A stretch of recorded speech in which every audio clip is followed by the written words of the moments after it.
Unlock ಆದ್ರೂ hotel restaurant ಬಣಬಣ ಗ್ರಾಹಕರು ಸುಳಿದಾಡ್ತಿದ್ದಾರಾ ಇಲ್ವಾ? ನ್ಯೂಸ್ 18 ಕನ್ನಡದಲ್ಲಿ ರಿಯಾಲಿಟಿ ಚೆಕ್. ಬರ್ತಿದ್ದಾರಾ ಜನ? Mega reality check.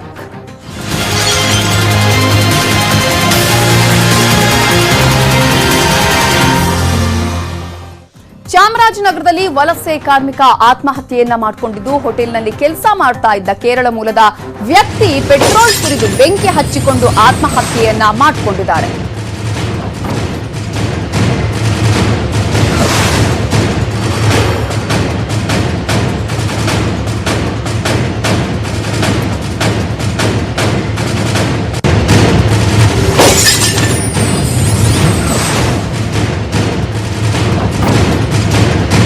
ಚಾಮರಾಜನಗರದಲ್ಲಿ ವಲಸೆ ಕಾರ್ಮಿಕ ಆತ್ಮಹತ್ಯೆಯನ್ನ ಮಾಡಿಕೊಂಡಿದ್ದು ಹೋಟೆಲ್ನಲ್ಲಿ ಕೆಲಸ ಮಾಡ್ತಾ ಇದ್ದ ಕೇರಳ ಮೂಲದ ವ್ಯಕ್ತಿ ಪೆಟ್ರೋಲ್ ಸುರಿದು ಬೆಂಕಿ ಹಚ್ಚಿಕೊಂಡು ಆತ್ಮಹತ್ಯೆಯನ್ನ ಮಾಡಿಕೊಂಡಿದ್ದಾರೆ. ಹುಟ್ಟೂರಿಗೆ ಕಳುಹಿಸಿ ಕೊಡಿ ಅಂತ ಹೇಳಿ ಅಂಜುಮ್ ಹಠವನ್ನ ಹಿಡಿದಿದ್ರು.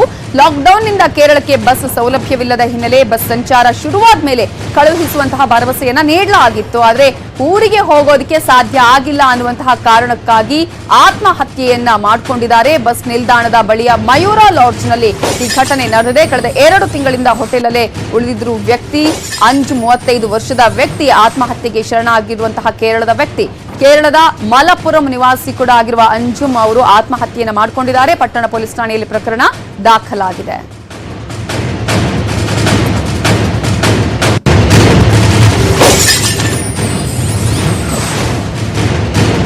ಇದರ ಬಗ್ಗೆ ಡೀಟೇಲ್ಸ್ ಕೊಡೋದಕ್ಕೆ ನಮ್ಮ ರಿಪೋರ್ಟರ್ ನಂದೀಶ್ ಈಗ ಫೋನ್ ಸಂಪರ್ಕದಲ್ಲಿದ್ದಾರೆ. ನಂದೀಶ್, ಅಂದ್ರೆ ಊರಿಗೆ ಹೋಗೋದಕ್ಕೆ ಸಾಧ್ಯ ಆಗಿಲ್ಲ ಅಂತಾನೆ ಕಾರಣವನ್ನ ಇಟ್ಕೊಂಡು ಆತ್ಮಹತ್ಯೆ ಮಾಡ್ಕೊಂಡಿರೋದಾ? ಏನಾದ್ರೂ ಮಾನಸಿಕವಾಗಿ ನೊಂದಿದ್ರಾ ಹೇಗೆ? ಖಂಡಿತ ಅವನು ಹತಾಶೆಗೊಂಡಿದ್ದ ತಮ್ಮ ಊರಿಗೆ ಹೋಗ್ಬೇಕು ಅಂತ ಹೇಳಿ. ಅವನು ಕೇರಳದ ಮಲ್ಲಪುರಂ ನಿವಾಸಿ. ಅಲ್ಲಿ ಚಾಮರಾಜನಗರದ KSRTC ಬಸ್ ನಿಲ್ದಾಣದ ಬಳಿ ಒಂದು ಹೋಟೆಲ್ ಇದೆ, ಮಯೂರ ಹೋಟೆಲ್ ಅಂತ. ಅದರದೇ ಆದ ಒಂದು ಬೇಕರಿ ಇದೆ. ಆ ಬೇಕರಿಯಲ್ಲಿ ಕೆಲಸ ಮಾಡ್ಕೊಂಡಿದ್ದ. ಲಾಕ್ಡೌನ್ ಹಿನ್ನೆಲೆಯಲ್ಲಿ ಕೆಲಸ ಅದು ಕ್ಲೋಸ್ ಆಗಿತ್ತು 2 ತಿಂಗಳಿಂದ. ಆದ್ರೆ ರೂಮ್ ನಲ್ಲಿ ಅವನಿಗೆ ಉಳ್ಕೊಳ್ಳೋಕೆ ವ್ಯವಸ್ಥೆ ಮಾಡ್ಕೊಟ್ಟಿದ್ರು ಹೋಟೆಲ್ ಮಾಲೀಕರು. 4-5 ಜನ ಬೇರೆ ಬೇರೆ ರೂಮ್ಗಳಲ್ಲಿ ಸಪ್ರೇಟ್ ಆಗಿ ಇದ್ರು. ಅಲ್ಲೇ ಅಡುಗೆ ಮಾಡ್ಕೊಂಡು ಊಟ ತಿಂಡಿ ಮಾಡ್ಕೊಂಡಿದ್ರು. ಅದರ ಮಾಲೀಕ ಇದ್ರ ನಡುವೆ ಅವನು ತಾನೇ ಊರಿಗೆ ಮಲ್ಲಪುರಂಗೆ ಹೋಗ್ಬೇಕು ಅಂತ ಹೇಳಿ ಈಗ ಮಾಲೀಕರ ಬಳಿ ಹಠ ಹಿಡಿದಿದ್ದಾನೆ ಅಂತ ಗೊತ್ತಾಗಿದೆ. ಆದ್ರೆ ಕೇರಳಕ್ಕೆ ಬಸ್ ಸಂಚಾರ ಇಲ್ಲ ಇವಾಗ. ಮತ್ತೆ ಬೇರೆ ಯಾವುದೇ ವಾಹನಗಳನ್ನು ಬಿಡ್ತಾ ಇಲ್ಲ. ಹಾಗಾಗಿ ಬಸ್ ಸಂಚಾರ ಆದ ತಕ್ಷಣ ನೀನು ಕಳ್ಸಿಕೊಡ್ತೀನಿ ಅಥವಾ ಬೇರೆ ಯಾವ್ದಾದ್ರು ವೆಹಿಕಲ್ ವ್ಯವಸ್ಥೆ ಮಾಡಿ ನೀನು ಕಳ್ಸಿಕೊಡ್ತೀನಿ ಅಂತ ಹೇಳಿ ಮಾಲೀಕರು ಸಹ ಭರವಸೆ ಕೊಟ್ಟಿದ್ರು ಅನ್ನೋಗಿದೆ. ಆದ್ರೆ ನಿನ್ನೆ ರಾತ್ರಿ ಇದ್ದಕ್ಕಿದ್ದಂತೆ ಆತ ಮಾನಸಿಕವಾಗಿ ನೊಂದು ಸೀಮೆ ಎಣ್ಣೆ ಸುರಿಕೊಂಡು ಪೆಟ್ರೋಲ್ ಹಾಕೊಂಡು ಬೆಂಕಿ ಹಚ್ಚಿಕೊಂಡು ಆತ್ಮಹತ್ಯೆ ಮಾಡ್ಕೊಂಡಿದ್ದಾನೆ. ಸ್ಥಳಕ್ಕೆ ಈಗ ಪೊಲೀಸರು ಭೇಟಿ ಕೊಟ್ಟಿದ್ದಾರೆ ಮತ್ತು ಆತನ ಪೋಷಕರಿಗೆ ವಿಷಯ ತಿಳಿಸಿ ಆತನ ಪೋಷಕರು ಬಂದ ನಂತರ ಮರಣೋತ್ತರ ಪರೀಕ್ಷೆ ಮಾಡಿಸ್ಬೇಕು ಅಂತ ಹೇಳಿ ನಿರ್ಧಾರ ಮಾಡಿದ್ದಾರೆ. Navitaji, okay, thank you Nandish ಡೀಟೇಲ್ಸ್ಗೆ.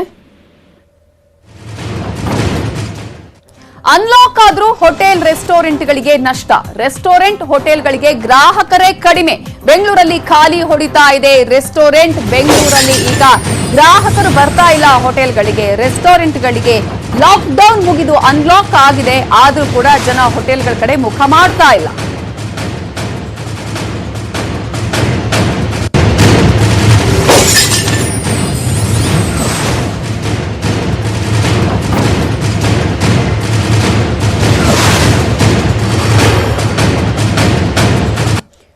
ಬೆಂಗಳೂರಿನಲ್ಲಿದೆ 25,000ಕ್ಕೂ ಹೆಚ್ಚು ಹೋಟೆಲ್ ರೆಸ್ಟೋರೆಂಟ್ಗಳು. ಸಂಜೆ ರಾತ್ರಿ ಹೊತ್ತಲ್ಲೂ ರೆಸ್ಟೋರೆಂಟ್ಗಳು ಓಪನ್ ಇದ್ರೂ ಕೂಡ ಹೋಟೆಲ್ಗಳು ಖಾಲಿ ಆಗಿದೆ. ರೆಸ್ಟೋರೆಂಟ್ ಸಿಬ್ಬಂದಿಯೂ ಕೂಡ 70% ಕಡಿಮೆ ಇದ್ದಾರೆ.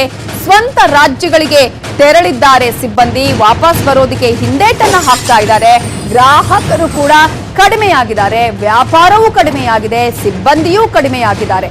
ಹಾಗಾದ್ರೆ ಅನ್ಲಾಕ್ ಸಂದರ್ಭದಲ್ಲಿ ಯಾವ ರೀತಿಯಾಗಿದೆ ಹೋಟೆಲ್ಗಳ ಸ್ಥಿತಿ, ರೆಸ್ಟೋರೆಂಟ್ಗಳ ಸ್ಥಿತಿ? ಜನ ಬರ್ತಾ ಇದ್ದಾರಾ? ಮೆಗಾ ರಿಯಾಲಿಟಿ ಚೆಕ್ ಅನ್ನ ಮಾಡ್ತಾ ಇದೆ ನ್ಯೂಸ್ 18 ಕನ್ನಡ. ಬರ್ತಿದ್ದಾರಾ ಜನ? ಇದು ನ್ಯೂಸ್ 18 ಕನ್ನಡದ ಮೆಗಾ ರಿಯಾಲಿಟಿ ಚೆಕ್. ಬೆಂಗಳೂರಲ್ಲಿ 25,000ಕ್ಕೂ ಹೆಚ್ಚು ಹೋಟೆಲ್ ರೆಸ್ಟೋರೆಂಟ್ಗಳು ಇದೆ. ಮಾಡಿದ್ರ ಮೇಲೆ ಹೋಟ್ಲವರಿಗೆ ಭಾಳ ಎಫೆಕ್ಟ್ ಆಗಿದೆ. ಮತ್ತು ಇವಾಗ ಓಪನ್ ಮಾಡಿದ್ದಾರೆ, ಆದರೆ ಕೆಲವು ಕಾನೂನುಗಳನ್ನು ಮಾಡಿದ್ದಾರೆ. ಡಿಸ್ಟೆನ್ಸ್ ಮೇಂಟೈನ್ ಮಾಡಬೇಕು, 2 ಚೇರ್ ಇರಬೇಕು. ಅಂದರೆ ಅದರಿಂದ ಮತ್ತೆ ಆಲ್ಮೋಸ್ಟ್ ಕರೋನಾ ವೈರಸ್ ಬಂದ್ರ ಮೇಲೆ ಜನ ಹೋಟ್ಲಿಗೆ ಬರೋದು ಕಮ್ಮಿ ಮಾಡಿಬಿಟ್ಟಿದ್ದಾರೆ. ಹೋಟ್ಲವರಿಗೆಲ್ಲ ಬಿಸ್ನೆಸ್ ಭಾಳ ಎಫೆಕ್ಟ್ ಆಗಿಬಿಟ್ಟಿದೆ. ಕೊರೋನಾ ಬರುತ್ತೆ, ಮನೇಲಿರಿ, ಯಾರಾಗಿ ನಿಮ್ಮ ಕೆಲಸ ಇದ್ರೆ ಮಾತ್ರ ಹೋಗಿ ಮನೇಲಿರಿ ಅಂತಾರೆ. ಅದಕ್ಕೋಸ್ಕರ ಜನ ಬರೋದು ಆದಷ್ಟು ಕಮ್ಮಿ ಮಾಡ್ತಾ ಇದ್ದಾರೆ. ಹೌ ಮೆನಿ ಡೇಸ್ ಈಗಾದರೆ ಹೋಟ್ಲವರಿಗೆಲ್ಲ ಭಾಳ ಬಿಸ್ನೆಸ್ ಎಫೆಕ್ಟ್ ಆಗಿ